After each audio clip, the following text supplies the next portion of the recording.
Hello friends, आज हम लोग effect of dilution on molar conductivity and equivalent conductivity पर डिस्कस करेंगे।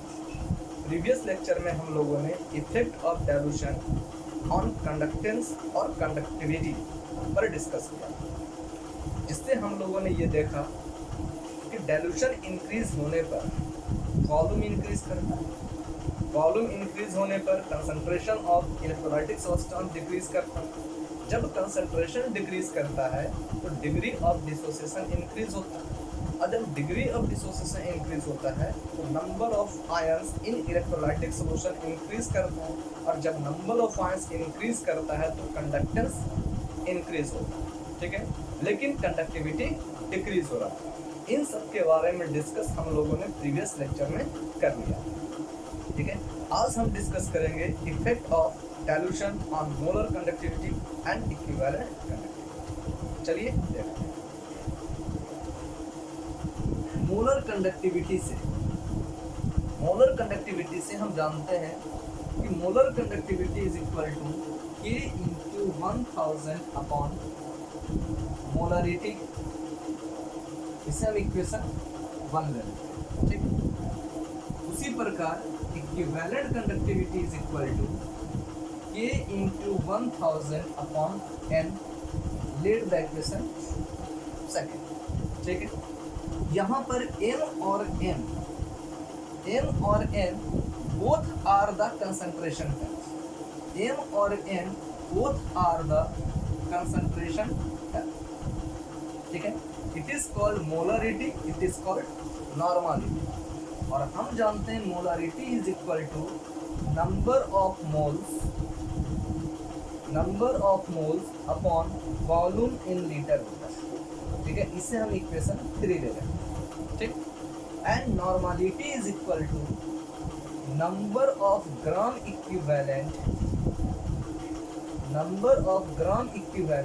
Upon volume in litre. ठीक है, इसे इक्वेशन 4 लेते हैं। ये आप लोग जानते हैं। ठीक है, मैंने प्रीवियस लेक्चर में आप लोगों को क्या बताया कि अगर डाइल्यूशन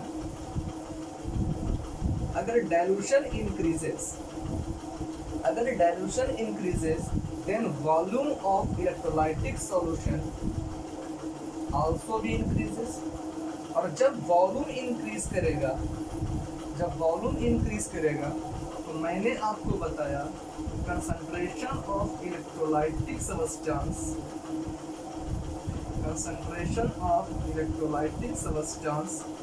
वो क्या होगा, डिक्रीज करेगा। ठीक, और जब कंसंट्रेशन डिक्रीज करता है तो हम जानते हैं डिग्री ऑफ डिसोसिएशन वो इंक्रीज करता है, और जब डिग्री ऑफ डिसोसिएशन इंक्रीज करता है तो number of ions in electrolytic solution वो क्या होता है, इंक्रीज करने लगता है। ठीक है, और जब नंबर ऑफ आयंस इंक्रीज करता है तो कंडक्टेंस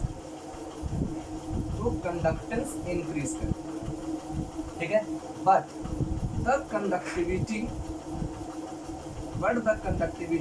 डिक्रीजेस।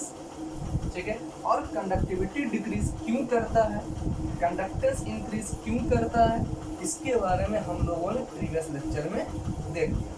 ठीक है, तो आज हम चर्चा कर रहे हैं effect of dilution on molar conductivity and equivalent conductivity. ठीक है, चलिए ध्यान दीजिए।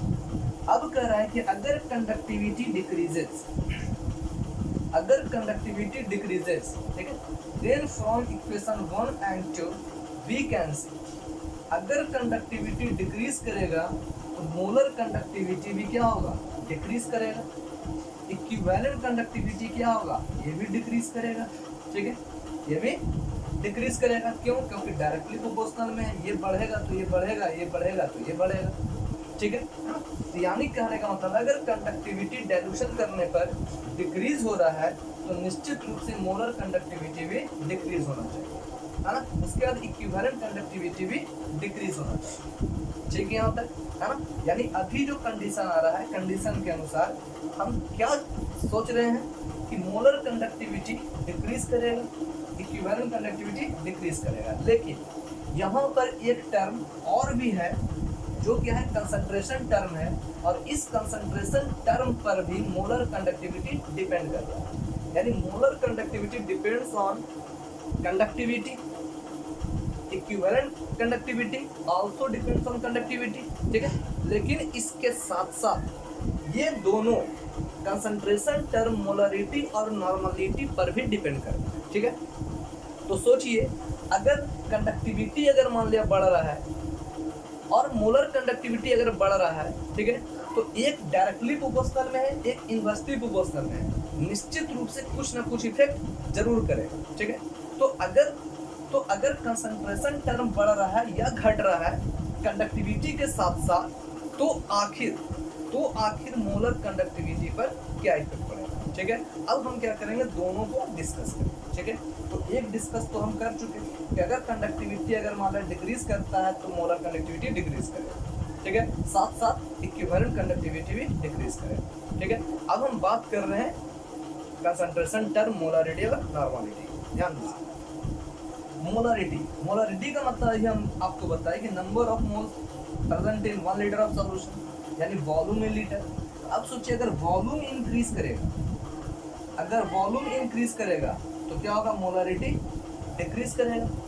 वॉल्यूम इंक्रीज करेगा तो मोलरिटी डिक्रीज करेगा। सिमिलरली यहाँ भी अगर वॉल्यूम इंक्रीज करेगा तो नॉर्मलिटी क्या होगा, डिक्रीज करेगा, ठीक है। देखिए यहाँ वॉल्यूम क्या हो रहा है, इंक्रीज कर रहा है। अगर वॉल्यूम इंक्रीज कर रहा है तो मोलरिटी और नॉर्मलिटी क्या होगा, डिक्रीज करेगा, ठीक। यहाँ देखिए, और अगर मोलरिटी और नॉर्मलिटी अगर डिक्रीज कर रहा है, मोलरिटी अगर डिक्रीज कर रहा है तो मोलर कंडक्टिविटी क्या होगा, इंक्रीज करेगा। क्यों? क्योंकि ये इनवर्सली प्रोपोर्शनल में, ठीक।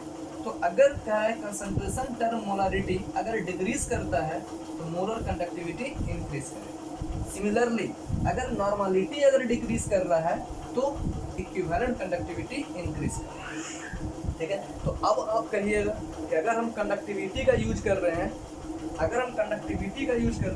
तो मोलर कंडक्टिविटी का वैल्यू डिक्रीज हो रहा है, ठीक है। क्यों? क्योंकि कंडक्टिविटी डिक्रीज करता है। उसी प्रकार इक्विवेलेंट कंडक्टिविटी ये भी डिक्रीज कर रहा है, ठीक है। लेकिन अगर हम कंसंट्रेशन टर्म अगर मोलरिटी का यूज करते हैं और मोलरिटी अगर डिक्रीज करता है तो मोलर कंडक्टिविटी इंक्रीज करता है। नॉर्मलिटी अगर डिक्रीज करता है तो इक्विवेलेंट कंडक्टिविटी इंक्रीज करता है, ठीक है। अब आपको लग रहा होगा कि इन दोनों में हम सही किसको मानेंगे, ठीक है, क्योंकि यहाँ डिक्रीज हो रहा है वैल्यू, यहाँ इंक्रीज हो रहा है, ठीक। तो याद रखना है कि वॉल्यूम और डाइल्यूशन, ठीक है, it totally depends on the concentration of electrolytic substance, ठीक है।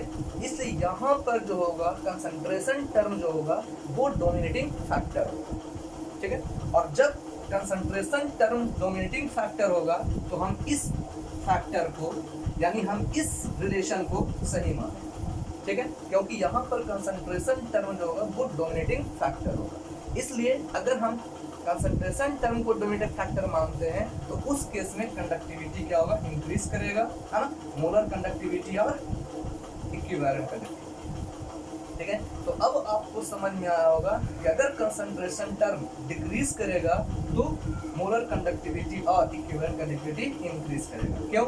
Because it is the dominating factor, ठीक है। लेकिन जहां पर अगर कंसंट्रेशन टर्म मौजूद नहीं हो तब हम वहां पर क्या करेंगे, कंडक्टिविटी को फॉलो करेंगे, ठीक है। लेकिन हम जानते हैं कि मोलरिटी टर्म यहाँ मौजूद है, नॉर्मलिटी टर्म यहाँ मौजूद है, कंसंट्रेशन टर्म मौजूद है, so we can say concentration term is the dominating factor, ठीक है। Hence we can say when molarity और normality decreases then molar conductivity and equivalent conductivity increases, ठीक है। तो गाइस आपको ये समझ में आया होगा कि आखिर मोलरिटी और नॉर्मलिटी के वैल्यू पर मोलर कंडक्टिविटी और इक्विवेलेंट कंडक्टिविटी किस तरह से बेस्ट है, ठीक है। अब नेक्स्ट वीडियो में हम लोग कुछ और न्यू टॉपिक के साथ बात करेंगे, ठीक है। अभी हम कुछ वेरिएशंस की बात करेंगे जो हम नेक्स्ट वीडियो में देखेंगे, तो देखते रहिए।